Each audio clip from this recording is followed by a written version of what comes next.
Alright, so here's what I'm working on for this month. Once again, we're completely switching gears and doing something totally different. Um, so what I want to do is I want to create a, how do I put it? A not exactly roguelike multiplayer game that is basically, this is my concept for it. Um, you are in a cave and you have a light of a particular color, hence the name Colored Lights. That's not, that's just my working title. I may change the name to something more catchy. Um, and you wander around and you can find, and you can place lights every so often um, to basically map out paths through the caves. Um, and it's online and persistent. But you don't really have a character. Every time, yeah, I'll have cookies so that every day or two you can persist your character as long as you keep logging in. Um, but if you log out for a while, it doesn't remember your character forever. Um, and other people will have different colors of lights, and there will be doors and other things, and you'll be able to interact with those people and combine your colors to get through doorways and explore different parts of the cave, paint or draw using your colors. I'm kind of thinking of like some kind of graffiti sort of thing where you'll be able to draw using your lights, but to get different colors, you need to combine with other people, or at least find the things that they left.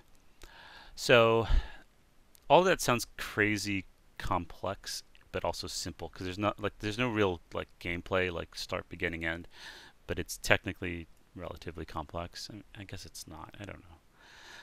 Because it is a persistent multiplayer game. However, if you check out my videos, you can go see my hashtag thing, and that's what I'm basing a lot of this on.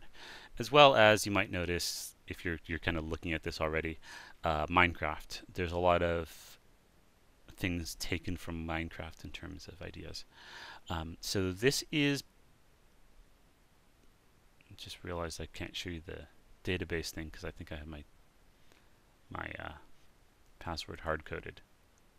I'm not going to show you the database then. Um, I need to fix. Well, I haven't. I just haven't gotten around to it.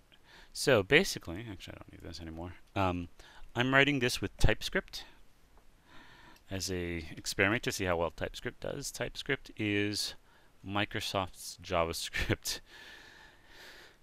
um, extension. I don't know what to put it. It's a superset of JavaScript. Anything that's in JavaScript will work in TypeScript. However, it adds types, right? So it feels quite a bit like ActionScript, but also a little bit of JavaScript. And it has a couple things from CoffeeScript also that are very useful, namely right here, this kind of, what is it called, dereferencing, I don't know what you call it. It makes it so that the context for inline functions are is the current this. You know what? If you don't know JavaScript, realize there's a lot of weird little quirks to it. For instance, you might notice, let's see if I can find one. There's these sort of weird, like this sort of backwards thing. In fact, this one's wrong, so I should probably fix it. I realized that this exact thing is wrong. Oh, here we go. This kind of stuff where I'm caching the. I always want to cache the length of an array because the length of an array is checked every single time. I think that might only be in older engines. I think V8 probably figures that it does it pretty quickly. But I know that in definitely in older browsers and stuff, I don't know when it works and when it doesn't work, but basically it would check the length of the array by cycling through the elements of the array every single time. And if you have, for instance, 4,000 elements in your array, like I do, that could get incredibly, it would take a long, long time. I'm writing this in, see if I can go to, where is it? I made a server one now.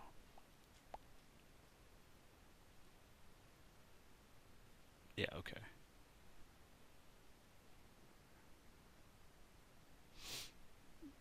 That doesn't matter if you have the server address. You don't have the password here.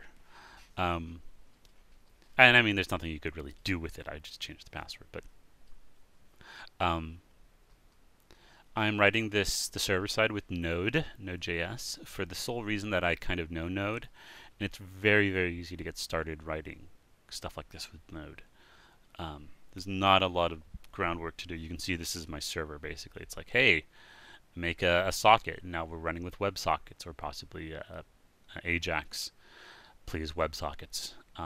That's actually going to be a hosting issue. I'm not sure where I'm going to host this. I know that I could host it on Heroku for free. However, the problem with Heroku is that as of, I don't know, a couple months ago, so I haven't checked since then, it does not support WebSockets. And Ajax is much, much, much, much slower than WebSockets. Like, it adds like hundreds of milliseconds of lag versus only like 20, 30 milliseconds of lag. So I'm not sure, but it is free, so I may just deal with it and do a lot more on the client side.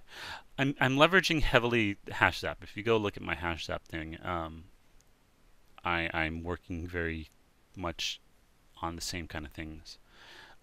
It's a much simpler thing. HashZap has its own programming language, which I had, and at some point, probably in June, when I actually don't have anything else to do, maybe August, I will probably work on HashZap once again and try to get that to a playable state. So let's go ahead and run the server.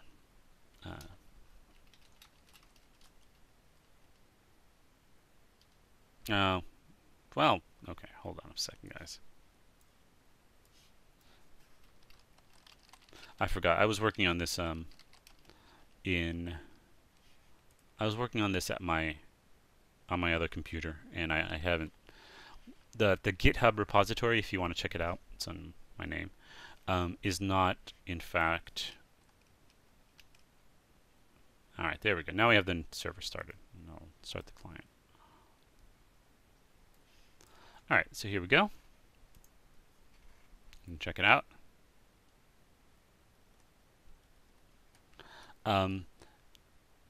Hey guys. So what's happening here? It's kind of hard to say. This is actually going to be much bigger. It's going to be expanded so that each blocks are much larger. But it's dynamically loading and unloading blocks as you move through, and it's generating them and then saving them to our database. So you can basically scroll infinitely. It's not perfect. There's some hiccups you see here. When it generates it, it takes a second to send the information to the thing, and I have to figure out how I want to fix that. But realistically, you're never going to get to that point that fast. It's going to be, because this is going to be much bigger, like multiple times big. Each one of these chunks here is going to be very, very large. They're 64 by 64 chunks. Now, my current problem is that they are huge on my database. So I probably have to compress them. Let's see if I can look at my database on my other screen over there. I'm probably going to have to compress them and figure out a better way to do it. And you can see that the cave generation is not done. I had to come up with the way to dynamically generate a bunch of chunks before I could implement caves that spanned multiple chunks, which is the next thing I will do. Let's see if I can I do this here? So the caves are essentially a graph. So they're a bunch of chambers hooked together. And I'm going to have, like, it's going to be changed somewhat when I do this. It's going to basically be a big old graph that also, it will, how do I put it? Will be like big caves, and then small caves will tend to branch off of the bigger caves, and sometimes they'll all connect. So that's kind of my next goal, is to fix up database saving so that it's not constantly generating stuff. It'd get very expensive if I do that. And to fix the cave generation so that it looks more like caves and not like just random blobs. But that should be possible for me to do. So that's pretty good. It's what I've been working on for, I don't know, a couple days. Most of this week, I guess. TypeScript I am okay with. There's some weirdness to it, namely, I don't understand at all how the module system works. You can notice right here I'm combining Node modules and TypeScript modules, these ones here. Some Node modules do not have TypeScript definitions like this one, but that one's easy. It's a UUID module to make IDs, so I can persist things. And this all needs more stuff. This is all very rough. It just kind of it's like 1 week in, and it's meant to be kind of an experimental thing. It's not really a. It's not really a. It's not. I'm not making an MMO in a month. I'm making an experimental multiplayer game. Don't know where I'm going to get hosting, but I'll figure it out. If I have to, I will host it on my personal computer for a few months, and then yeah. Anyway, there you go. So that's what I'm working on. That's what I will be working on throughout March. And apologize if people were looking forward to my Minecraft mod, but I doubt it. Yeah, thanks a lot. See you guys later.